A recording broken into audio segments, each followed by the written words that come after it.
Students, welcome back to my YouTube channel Science Fantasy.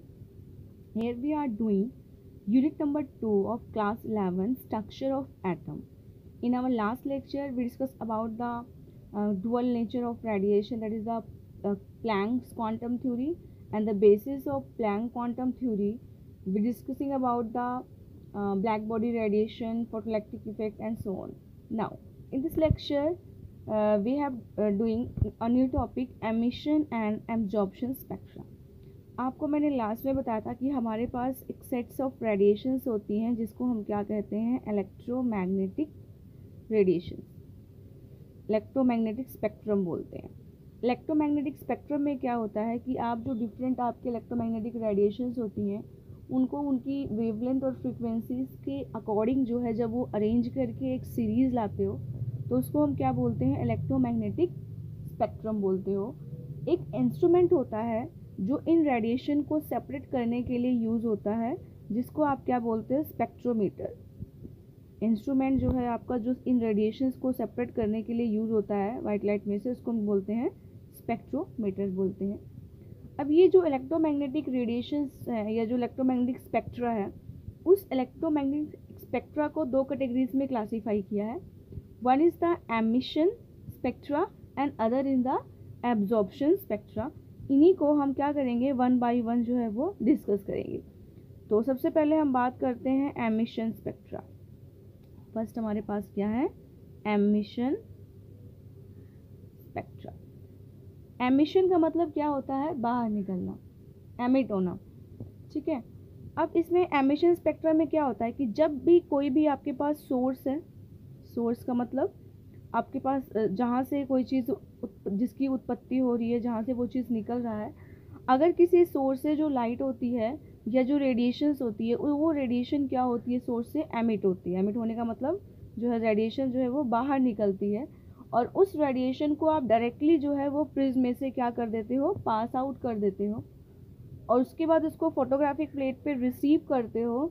तो ऐसे जो स्पेक्ट्रम हमें जो है वो मिलती है उसको हम क्या कहते हैं, एमिशन स्पेक्ट्रा। यानी कि कोई भी रेडिएशन जो है निकली किसी सोर्स से और हमने उसको प्रिज्म में से पास किया और उसके बाद आगे फोटोग्राफिक प्लेट रखी, उस पर हमने उसको क्या किया, रिकॉर्ड किया या उसको हमने वहाँ पे रिसीव किया, तो जो एक स्पेक्ट्रम हमें आती है उसको हम क्या कहते हैं, एमिशन स्पेक्ट्रा। अब ये सोर्स उसका कैसा है, उस सोर्स के बिहाफ पे जो एमिशन स्पेक्ट्रम है वो क्या है, टू टाइप्स का है। तो आप कह सकते हो कि depending upon source of light, कि हमने कहा यहाँ सोर्स से लाइट आती है, रेडिएशंस आती है, तो ये जो सोर्स है ये कैसा है, depending upon the source it is of two types. Source के बिहाफ पे ये दो तरह का होता है। एक पहला होता है कॉन्टिन्यूस स्पेक्ट्रा। कॉन्टिन्यूस का मतलब क्या होता है, लगातार। और जो दूसरे वाला है उसको हम क्या कहते हैं, लाइन और एटॉमिक स्पेक्ट्रा। लाइन और एटॉमिक स्पेक्ट्रा जो सेकेंड वाला है उसके लिए हम लाइन और एटॉमिक स्पेक्ट्रा यूज़ करते हैं। बेटे कॉन्टिन्यूस स्पेक्ट्रा क्या होता है, जैसे कि आपने लास्ट ईयर्स भी पढ़ा हुआ है, 10th क्लास में पढ़ा हुआ है कि जो वाइट लाइट होती है, सन की जो वाइट लाइट, आपको पता ना कि जो सन की जो रेज होती हैं उसको रे को हम क्या कहते हैं, वाइट लाइट बोलते हैं। अब ये वाइट लाइट जो होती हैं वो 7 कलर से क्या होती हैं, कंसिस्ट होती हैं। तो जब वो वाइट लाइट होती है, वाइट लाइट किसी भी सोर्स से हो सकती है, चाहे वो वाइट लाइट आपकी सन से हो सकती है या फिर किसी बल्ब से हो सकती है, उसको हम क्या करते हैं, प्रिज्म में से पास करते हैं। हमने यहाँ पे क्या लिया, एक प्रिज्म लिया और जो वाइट लाइट है उस वाइट लाइट को, सपोज करो मैंने यहाँ पे सोर्स ले लिया सन, यहाँ पे एक स्लिट लगाया, स्लिट का मतलब एक ब्लॉक सा लगाया ताकि जो एक single light, monochromatic beam of light जाए यहाँ से। मोनोक्रोमेटिक का मतलब एक सिंगल वाली जो लाइट है वो यहाँ पे जाए। ये आपके पास प्रिज्म है, ये सभी आपने जो एक्सपेरिमेंट किया भी है। प्रिज्म में से जब पास करते हैं और हम यहाँ पे फोटोग्राफिक प्लेट्स रखते हैं तो प्रिज्म में से पास होने के बाद हमें इस फोटोग्राफिक प्लेट पे क्या मिलता है, 7 कलर का पैटर्न मिलता है। और वो आपका क्या होता है, जो पैटर्न होता है विबग्योर। आपको सभी को ध्यान है जो पैटर्न आपके पास आता है वो क्या आता है, विब्ग्योर। तो यहाँ से नीचे से स्टार्ट करते हैं ना, VIVGYOR, जो आपका रेनबो वाला कलर होता है इसको हम यहाँ पे विब्ग्योर बोलते हैं। तो ये पैटर्न जो होता है वो हमें जो है यहाँ पे क्या होता है, ऑब्टेन होता है। अब इसमें क्या होता है कि ये जो स्पेक्ट्रम होती हैं, जो रेनबो के कलर आते हैं, वो आपका वॉयलेट, इंडिको, ब्लू, ग्रीन, येलो, ऑरेंज और रेड, और ये कलर्स जो होते हैं वो आपस में कम्प्लीटली क्या होते हैं, मर्ज होते हैं। इनमें सेपरेट नहीं होता है, लगातार होते हैं। आप रेनबो में देखते हो कि वहाँ पे आप डिफ्रेंशिएट नहीं कर रहे होते, वहाँ पे सारी जो लाइंस होती हैं कलर्स की वो आपस में मर्ज होती हैं। तो इसलिए इसको हम क्या बोलते हैं, कॉन्टिन्यूअस स्पेक्ट्रा। इसको हम क्या बोलते हैं, कॉन्टिन्यूअस स्पेक्ट्रा। अब जो है आपका जो आपका एमिशन स्पेक्ट्रा है, उस केस में जो सेकेंड टाइप का स्पेक्ट्रा मैंने आपको बताया था वो क्या है आपका, लाइन और एटॉमिक स्पेक्ट्रा। तो सेकेंड टाइप का क्या है, लाइन और एटॉमिक स्पेक्ट्रा। ये सोर्सेज के बिहाफ पे आपको यहाँ पे है। तो पहले वाले में तो जो आपका सोर्स था वो वाइट लाइट थी, वो वाइट लाइट सन से भी हो सकती है और किसी अदर सोर्स से भी हो सकती है। लाइन और एटॉमिक स्पेक्ट्रा में कि अगर आप क्या करो, यहाँ पे वो सन की जो वाइट लाइट है उसको ना लेके आप किसी भी यहाँ पे कोई भी कंपाउंड लो, कोई भी चीज़ का आप उसकी लाइट यूज़ करो। सपोज़ करो कि हमने यहाँ पे NaCl ले लिया, हमने क्या किया, एक प्लैटिनम की वायर ली। प्लैटिनम आपकी मेटल होती है, उस प्लैटिनम की वायर को सोडियम क्लोराइड में क्या किया, डिप किया। सोडियम क्लोराइड का एक सोल्यूशन बनाया, उसमें क्या किया, डिप किया। अब यहाँ पे उसके बाद मैंने इसको जो सोडियम क्लोराइड सोल्यूशन में डिप करने के बाद एक बंसन बर्नर होता है जो लैब में हम यूज़ करते हैं, लैब में लगे हुए होते हैं। तो बंसन फ्लेम में इसको हमने क्या किया, हीट किया। क्योंकि क्या होता है, हर एक कंपाउंड का अपना एक कैरेक्टरिस्टिक कलर होता है।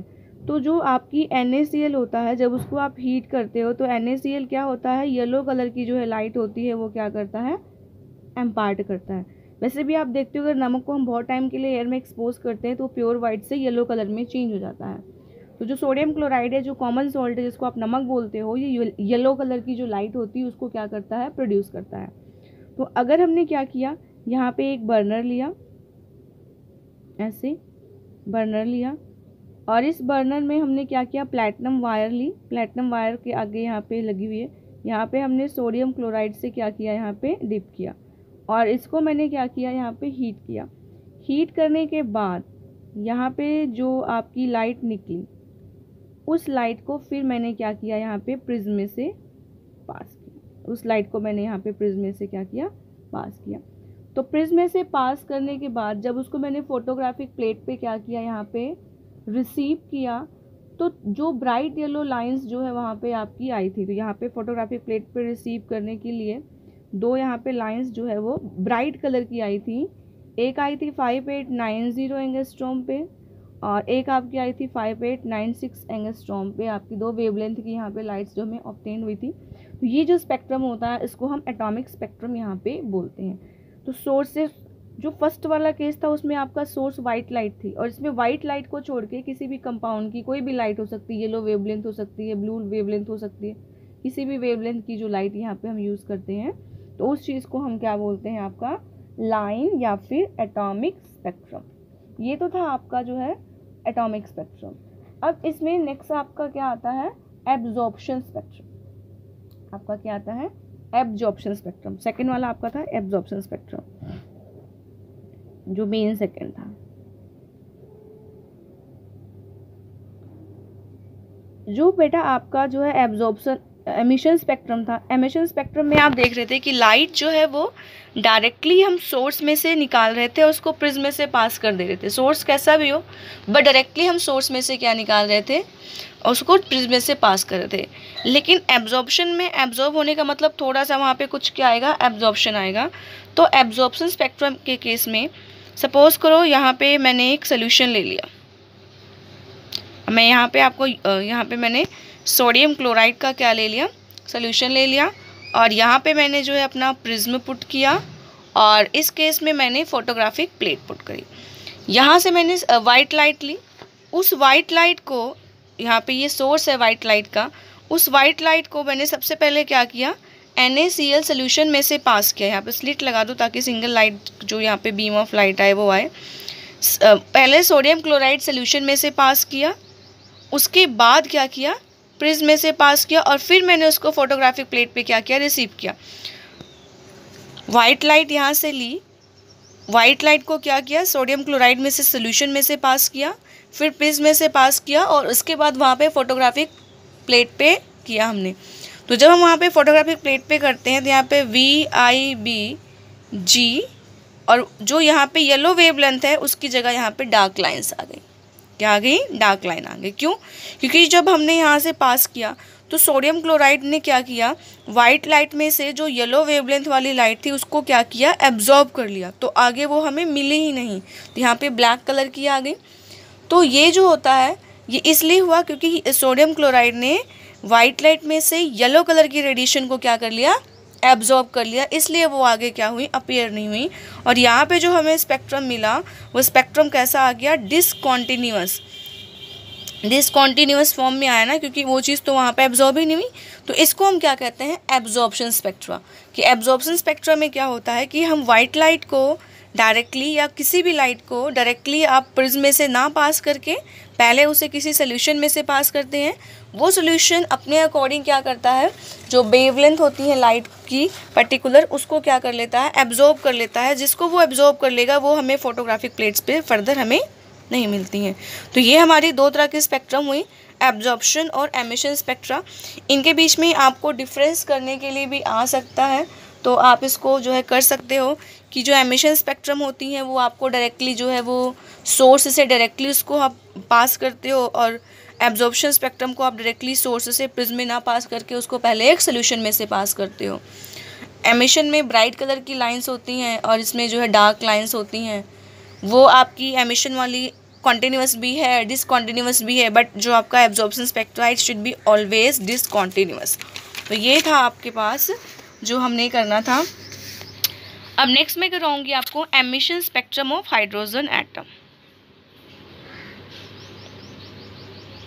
Emission spectrum of hydrogen atom. इसमें क्या होता है कि स्पेक्ट्रम जो होती है हाइड्रोजन एटम की बहुत इम्पोर्टेंट रोल प्ले करती है कि हाइड्रोजन की जो है स्ट्रक्चर डेवलपमेंट में, एटॉमिक स्पेक्ट्रम डेवलपमेंट में। ये कब मिलता है आपको, जब आप क्या करते हो कि जो इलेक्ट्रिक डिस्चार्ज होता है उससे जो गैस लेते हो हाइड्रोजन की, उसको लो प्रेशर पे जो है वो पास करते हो स्पेक्ट्रोस्कोप से, और फिर क्या करते हो, हम उसको जो स्पेक्ट्रोस्कोप है जो आपको रेडिएशंस को, डिफरेंट रेडिएशन को क्या करता है, सेपरेट आउट करता है, उस पर जो है क्या कर वहाँ से पास करते हो और फिर ऑब्टेन करते हो, तो हमें डिफरेंट लाइंस मिलती हैं। एक्चुअल में क्या होता है, एनर्जी लेवल्स होते हैं ऐसे N1 N2 N3 N4 N5 N6 N7 N8, यानी कि जैसे जैसे आप ऊपर की तरफ बढ़ते हो ये एनर्जी लेवल्स के बीच में जो गैप होता है ये बढ़ता चला जाता है, N2 N3 N4 N5 N6 ऐसे ही ये बढ़ता है। यहाँ पे आपका आ जाएगा N = 7। तो अब उसमें एक ही इलेक्ट्रॉन होता है आपका हाइड्रोजन में। हाइड्रोजन के केस में आपका क्या होता है, सिर्फ एक इलेक्ट्रॉन होता है। वो इलेक्ट्रॉन एक्साइटेड होकर ऊपर जाएगा और फिर क्या करता है, वापस आता है। तो जिस टाइम वो वापस आता है डिफरेंट कलर की वो सीरीज़ बनाता है। क्या बनाता है, डिफरेंट टाइप की सीरीज़ बनाता है। उस केस में अगर वो किसी भी लेवल से, जैसे 7 से सीधा 1 पे आया, या फिर 6 से सीधा 1 पे आया, आपका 5 से सीधा 1 पे आया, 4 से सीधा 1 पे आया, 3 से सीधा 1 पे आया, 2 से सीधा 1 पे आया, तो ये जो यहाँ पे आपको सीरीज़ मिलती है ये सीरीज़ आपकी क्या होती है, लाइमन सीरीज़। लाइमन सीरीज़ जो होती है उसमें यूवी रीजन की वो होती है, अल्ट्रा वोलेट रीजन की इसकी वेवलेंथ होती है। उसके बाद हो सकता है ये नीचे ना आके सेकंड पे ही आके रुके, यहाँ से सेकंड पे आ जाए, यहाँ से सेकंड पे आ जाए, यहाँ से सेकंड पे आ जाए, इस तरह से सेकंड पे ही आता है। तो जब ये सेकंड पे आता है तो इसको हम क्या बोलते हैं, बाल्मर सीरीज़। इसको क्या बोलते हैं हम, बाल्मर सीरीज। और जो बाल्मर सीरीज आपकी होती है वो विजिबल रीजन की होती है। किसकी होती है, विजिबल रीजन की। उसके बाद ये इतने ऊपर से आके थर्ड पे जब रुकेगा ऐसे 4 से लेके थर्ड तक, तो इसको हम क्या कहते हैं, पैशन सीरीज, PASCHEN। ये पैशन सीरीज होती है। ये IR रीजन की होती है, इंफ्रारेड रीजन की होती है। उसके बाद इससे ऊपर आके कि अगर वो 4 पे ही रुक रही है, यहाँ से ऊपर वाला जो लेवल होता है वो कोई भी हो सकता है, ज़रूरी नहीं है कि यही हो। ऊपर वाला 7, 8, 9 आप कुछ भी ले लो। तो जो यहाँ पे 4 पे आके रुक रही है इसको हम क्या कहते हैं, ब्रैक्ट सीरीज। ठीक है, ये बहुत इंपॉर्टेंट है सारी सीरीज। ये भी IR रीजन की होती है, इंफ्रारेड। और जब ये ऊपर से आके 5 पे रुकती हैं, ऐसे कितने भी ऊपर से अगर ये आएंगी और कहाँ पे रुकेंगी, ये 5 पे रुकती हैं, तो इसको हम क्या कहते हैं, पी फंड सीरीज। क्या बोलते हैं इसको, पी फंड सीरीज। और ये भी क्या होती हैं, IR की। तो हाइड्रोजन की 5 प्रकार की मैंने आपको स्पेक्ट्रम बताई। जो लास्ट तक आती है नीचे तक उसको लाइमन बोलते हैं, जो सेकेंड लास्ट तक आती है उसको बाल्मर बोलते हैं, थर्ड तक जो है इसको पैशन, ब्रैक्ट और पी फंड। तो इसमें ये आपको मैंने बताया कि लाइमन जो है वो UV रीजन की है, बाल्मर विजिबल की है, पैशन IR की है, ब्रैक्ट IR की है, पी फंड जो है वो भी क्या है, IR रीजन की है। ये जो सीरीज़ होती हैं इनके लिए जो N1 की वैल्यू होती है वो हमेशा फिक्स होती है। जैसे कि लाइमन सीरीज जहाँ वो आ रही हैं, N1 क्या होता है, वेयर रेज कम्स, जहाँ पे रेज जो है वो आती हैं। और जो N2 होता है, from where's rays is come, जहाँ से रेज आ रही होती हैं वहाँ पे आपका N2 होता है, जहाँ को आ रही हैं वो आपका क्या होता है, N1 होता है। तो अगर यहाँ पे मैं सीरीज़ की बात करूँ तो इस सीरीज़ में सभी सीरीज़ के लिए जो N1 की वैल्यू है वो क्या होती है, फिक्स होती है। जैसे कि अगर मैं लाइमन सीरीज़ की बात करूँ, लाइमन सीरीज़ आपको पता है UV रीजन की होती है। तो लाइमन सीरीज़ के लिए जो N1 की वैल्यू होती है वो हमेशा क्या होती है, 1 होती है। और जो N2 होगा वो 2, 3, 4, 5, 6 एंड सो ऑन, कुछ भी हो सकता है, आगे की जितनी भी आपकी चलेंगी। सेकेंड वाली जो आपकी बाल्मर सीरीज़ होती है, सेकंड जो हाइड्रोजन स्पेक्ट्रम की बाल्मर सीरीज़ है, बाल्मर सीरीज़ के लिए N1 की वैल्यू हमेशा 2 है, क्योंकि कोई भी रेज आएंगी वो सेकंड सीरीज़ तक आती हैं। और इससे नेक्स्ट है उसका N2 यहाँ पे 3, 4, 5 और 6 होता है। उसके बाद आपका यहाँ पे क्या आता है, पैशन सीरीज़। थर्ड वाला जो आपका आता है पैशन सीरीज़ आता है। पैशन सीरीज़ के लिए N1 की वैल्यू 3 होगी और N2 आपका 4, 5, 6, 7 सो ऑन। उसके बाद आपकी ब्रैक्ट सीरीज़ आती है। जो आपकी ब्रैक्ट सीरीज़ होती है उसमें N1 की वैल्यू 4 होती है और N2 जो है वो 5, 6, 7, 8 कुछ भी हो सकता है। और सिमिलरली आपका पी फंड सीरीज़ आती है। पी फंड सीरीज़ में हमेशा जो N1 की वैल्यू होगी वो 5 होगी, यानी 6, 7, 8 कुछ भी आप लगा लो। तो N1 की वैल्यूज़ हमेशा फिक्स होती हैं। N1 वो वैल्यूज़ होती है जहाँ पे एक्चुअल में जो है रेज जो है वो आ रही होती हैं, और जहाँ से आती हैं वो आपका क्या होगा, N2 होगा। आपने ये भी ध्यान रखना है कि लाइमन UV रीजन में आता है, बाल्मर विजिबल में आता है, पैशन IR में आता है, ब्रैक्ट भी IR में, आपका पी फंड IR में। तो 3 जो आपकी पैशन, ब्रैक्ट ये हैं और ये सारी आपकी IR में आती हैं। बाकी जो आपकी लाइमन है वो UV में आती है और जो बाल्मर सीरीज़ है वो किस में आती है, आपकी विजिबल रीजन में आती हैं। इसके भी यहाँ पे इन स्पेक्ट्रम की जो वेव नंबर है या जो वेवलेंथ है उसको कैलकुलेट करने के हमारे पास जो है वो एक फार्मूला आया, और इस फार्मूला को हमने क्या बोला, रिडबर्ग फार्मूला। वो फार्मूला आपका क्या आया, रिडबर्ग फार्मूला।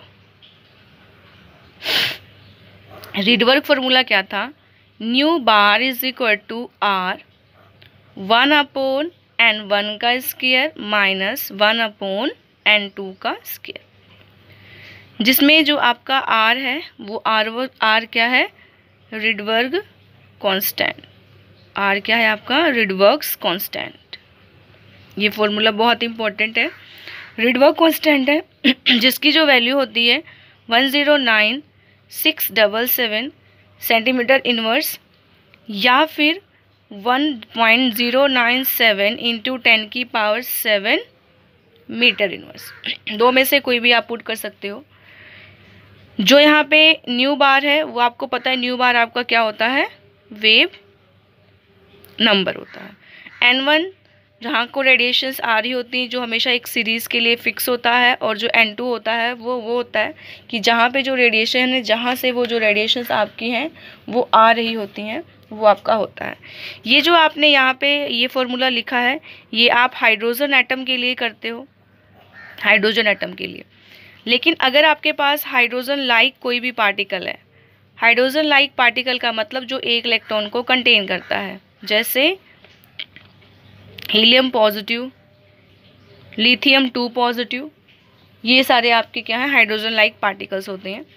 तो इनके लिए जो रिडवर्क फॉर्मूला होता है, nu bar is equal to R 1/N1 का स्केयर माइनस 1/N2 का स्केयर, और यहाँ पे जेड का स्केयर बाहर आएगा। जो जेड है वो जेड क्या है, आपका एटॉमिक नंबर है। एटॉमिक नंबर किसका है, हाइड्रोजन लाइक पार्टिकल का। हाइड्रोजन लाइक पार्टिकल का जो है वो एटॉमिक नंबर है। जैसे यहाँ पे अगर हीलियम है तो एटॉमिक नंबर 2 का स्केयर आ जाएगा, लिथियम है तो यहाँ पे 3 का स्केयर आ जाएगा, वहाँ पे हम ऐसा यूज़ करेंगे। इस केस में एक वैल्यू आती है कि लिमिटिंग वैल्यू क्या होती है, लिमिटिंग लाइन क्या होती है। जैसे मैंने आपको बताया था कि स्पेक्ट्रम में N1 2 3 4 5 6 7 अप टू हम जो है कितना भी ले सकते हैं। तो यहाँ पे अगर आपको कोई भी न्यूमेरिकल ऐसा बोला जाता है इसके भी यहाँ पे, तो वहाँ पे बोला जाता है कि जो लिमिटिंग लाइन है हाइड्रोजन स्पेक्ट्रम के लिए, तो उस केस के लिए जो N2 की वैल्यू आती है वो हमेशा इन्फिनिटी आती है। लिमिटिंग लाइन के लिए N2 की वैल्यू हमेशा क्या होगी, आपकी इन्फिनिटी में जो है वो कैलकुलेट कर जाएगी। कभी भी लिमिटिंग वैल्यू को हम कहीं भी पुट नहीं करेंगे। अब इसमें से एक हम न्यूमेरिकल करते हैं, छोटा सा न्यूमेरिकल की स्टेटमेंट पहले लिखेंगे। न्यूमेरिकल की स्टेटमेंट है, what are the frequency, what are the frequency and